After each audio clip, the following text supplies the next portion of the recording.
She was cast out on her wedding day, the silk of her gown still smelling faintly of incense, her veil snatched away by hands that called her a stain on the family name.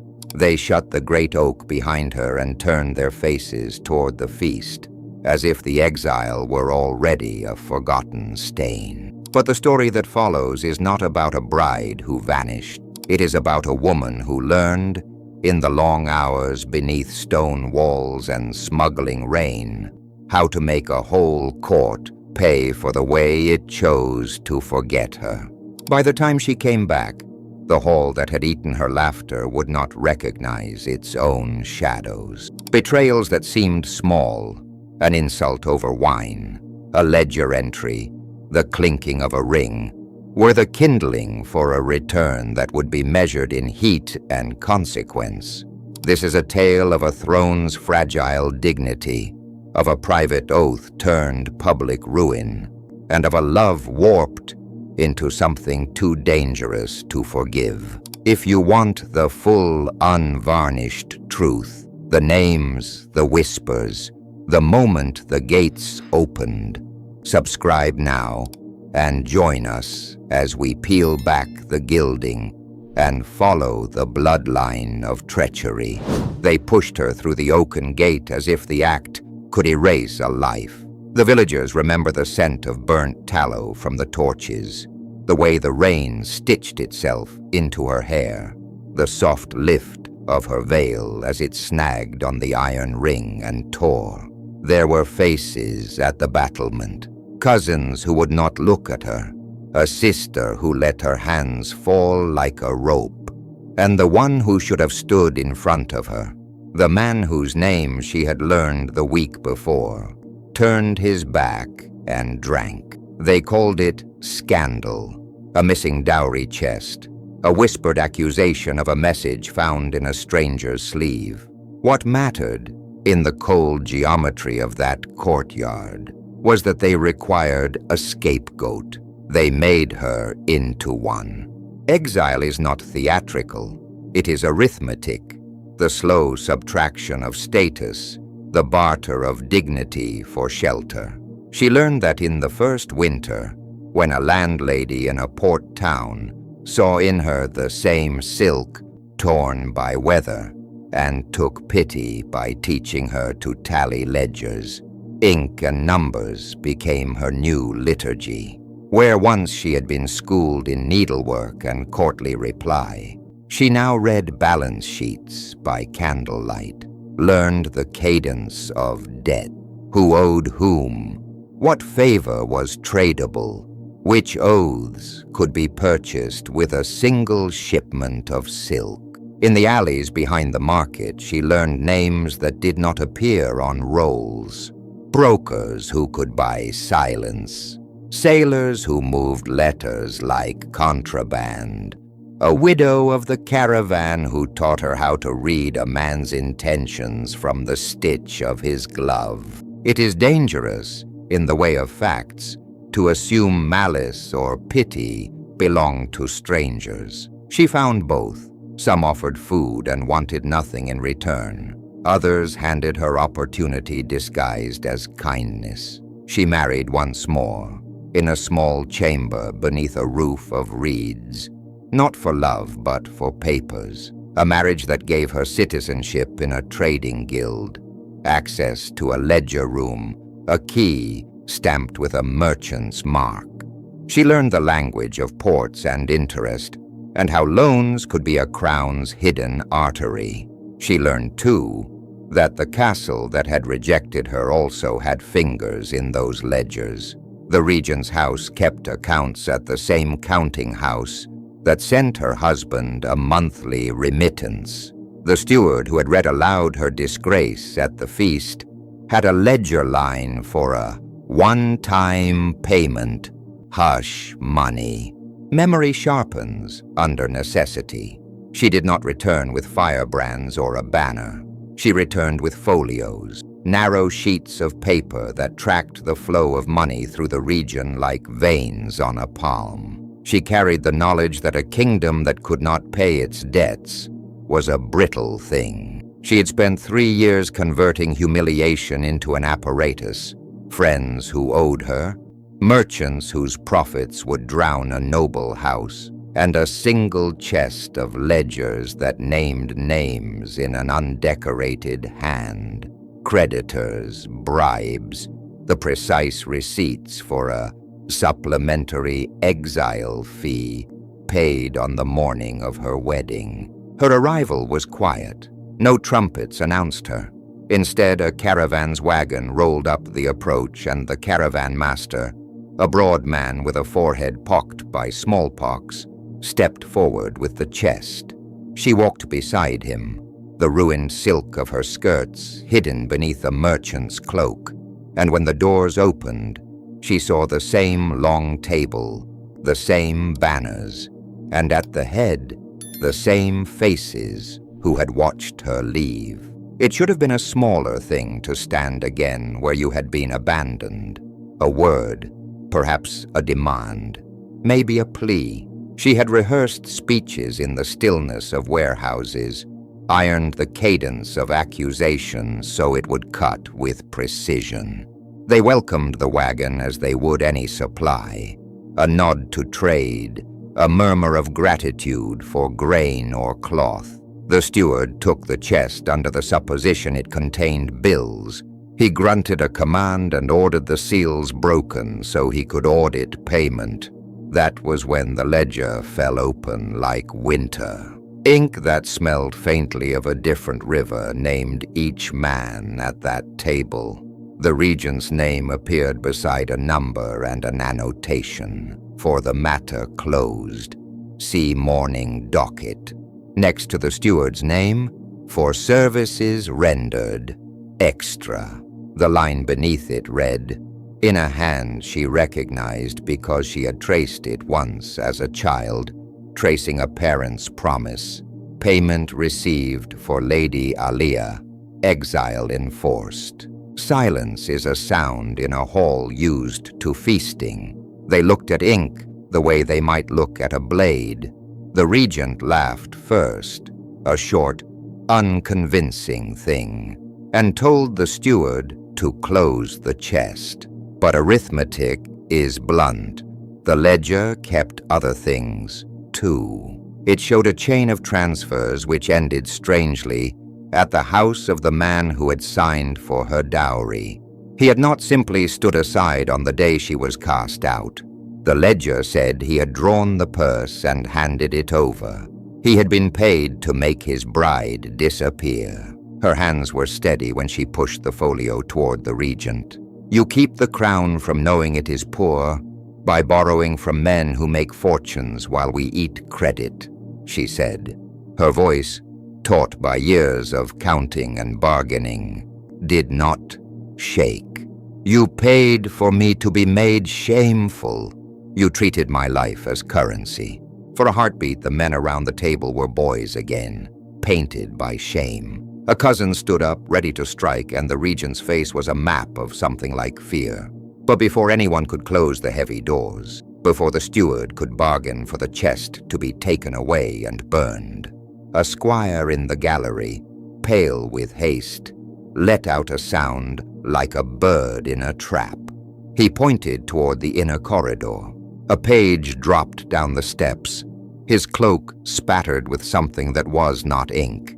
He clutched a small box in both hands, and his eyes reflected the torchlight as though he had seen ghosts.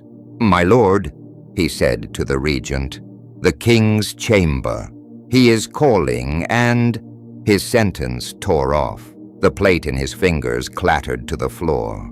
People turned to each other. The regent's composure thinned. The hearth threw a sputter of light over faces. She watched the regent go pale in a way the ledger had not predicted. It was not the color of guilt. It was the color of calculation. He moved as a man who must decide whether to run and knew where the ropes were hidden. The steward reached for the chest. A woman in the back, a cousin who had been the first to mock her veil, whispered a name like a prayer. They had cast her out to save a throne. They had thought the throne would keep them, But the king's voice, when it came down the corridor, was not one of blessing. It was a gasp, then a strangled word that made the regent's jaw catch. The page fell dead into the step, his hands empty, but for the small box. In the stillness, someone found what had been inside, the wedding dagger, the one that should have lain on her side table beneath her veil, now wet with a dark that was not rust. All eyes slid toward her, as though gravity had finally remembered her weight. The regent's face split into a smile that was not a smile at all. His hand went to his purse, and his mouth formed a syllable that would seize a life. The hall bristled like a struck animal. The regent's hand closed on the chest with the confidence of a man who thought money could still quiet any scandal. His mouth shaped an accusation before the room could think. "This is a forgery," he snapped. "This woman." Guards shifted toward her, as if to take a woman by the wrist could mend a realm. She moved before they could. Years of counting taught her not to shout, but to arrange witnesses. She tapped the folio that lay open and, with the same mildness she had once used to demand repayment, called the caravan master forward. In the gallery, the widow of the caravan, the woman who had taught her how to read the stitch of a man's sleeve, stepped down, palms raw from rope, and laid a folded note on the table. It bore the regent's seal. The seal did not flatter. It was a hard press of a hawk's claw everyone in the room knew. The words were blunt, written in the courier's hand. "See to tasting. Keep this to the steward. Payment to follow." Silence struck again, this time metallic. The steward's face, which had been a practiced mask of civility when they exiled her, drained of blood. He made to laugh. The laugh came out like a cough. "Forgery," he stammered. "Forged by merchants? By a woman who—" A merchant captain stepped forward, throwing down a ledger of his own. "We delivered a vial," he said. "It left my house with the steward's receipt. I have the bill of exchange." His voice carried the weight of men whose ships fed provinces. He tapped another page. Transfers, routing numbers, names of men who had been paid off for a decade. The hall looked like a map of complicity. The regent reached for his purse as a man reaches for a weapon. His fingers closed on leather, and for a brief, obscene second, he was master of the room. Then the captain of the watch, a broad-faced veteran who had rarely shown a public thought, did the unlikely thing. He looked at the regent and then at the ledger, then at the merchant. "Our men have not been paid," he said. "The coin comes through these channels. If these debts are called, the companies cut pay. We are ghosts in our own beds." A murmur ran like wind. The soldiers in their rows shifted their weight away from the regent, as if physical proximity might stain them. Power, she had learned, was as often paid for as born. The regent's expression, once a polished mask, cracked into panic. He barked orders, but orders mean nothing when the purse that feeds them is opened and shown to be a lie. Men who had feasted that morning on the steward's wine found their stomachs empty of loyalty when they were told their wives would not be fed. A cousin lunged. A squire caught his arm.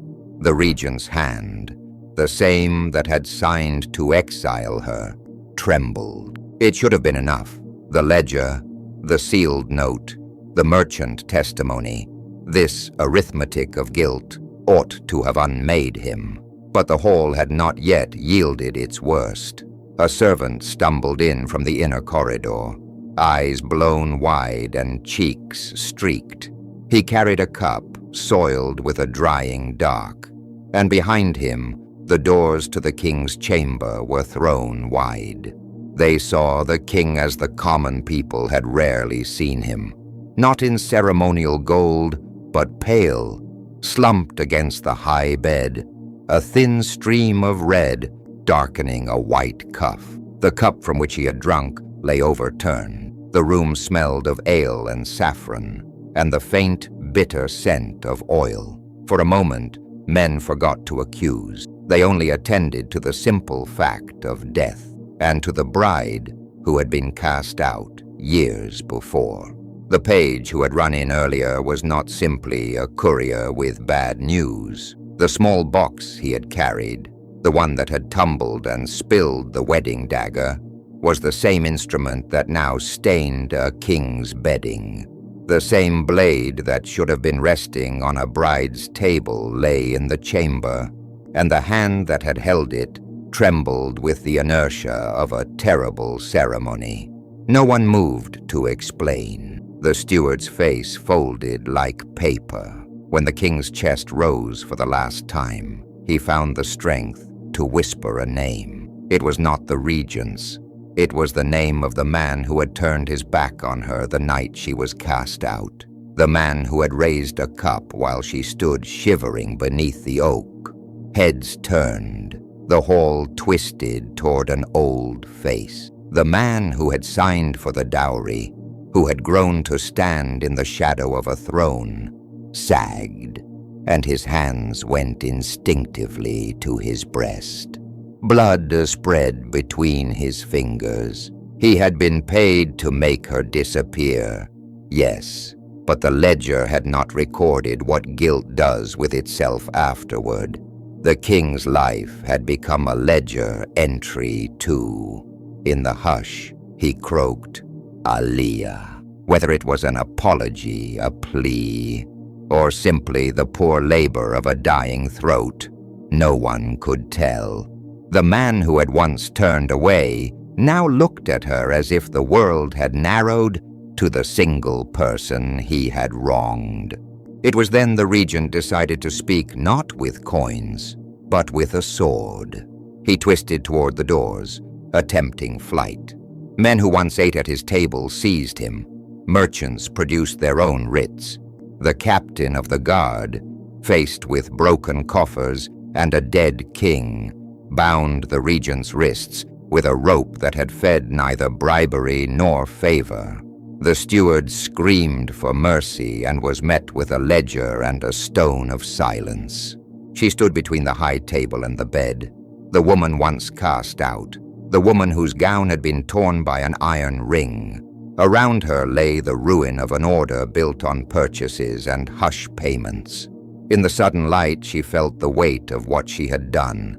Not the stab of vengeance, but the slow, surgical stripping of the lies that had kept a kingdom running on borrowed coin.